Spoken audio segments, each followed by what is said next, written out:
So then let's consider first of all, what is a mind in the grip of vicious circles?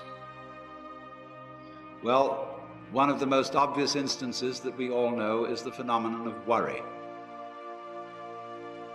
The doctor tells you that you have to have an operation. And that has been set up so that automatically everybody worries about it. But since worrying takes away your appetite and your sleep, it's not good for you. But you can't stop worrying, and therefore you get additionally worried that you are worrying. And then, furthermore, because that is quite absurd and you're mad at yourself because you do it, you are worried because you worry because you worry. That is a vicious circle. So now, can you allow your mind to be quiet? Isn't it difficult? Because the mind seems to be like a monkey, jumping up and down and jabbering all the time. Once you've learned to think, you can't stop. And an enormous number of people devote their lives to keeping their minds busy and feel extremely uncomfortable with silence. When you're alone, nobody's saying anything, there's nothing to do. There's this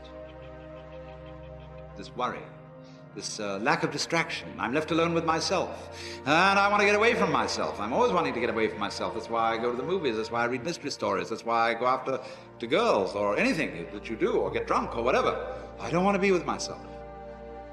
I feel queer. So, well, why do you want to run away from yourself? What's so bad about it? Why do you want to forget this? Why do you want to become absorbed? Because you are addicted to thoughts.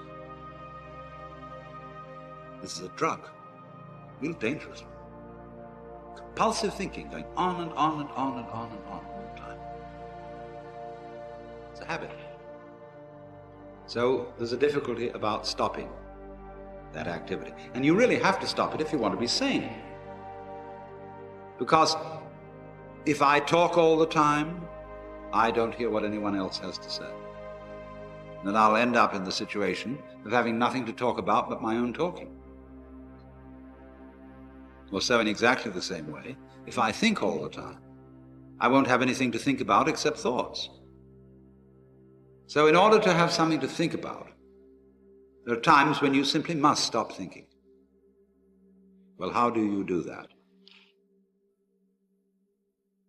The first rule is don't try to. Because if you do, you will be like someone trying to make rough water smooth with a flat iron. And all that will do will stir it up. So in the same way as a muddy, turbulent pool quiets itself when left alone, you have to know how to leave your mind alone. It will quiet itself.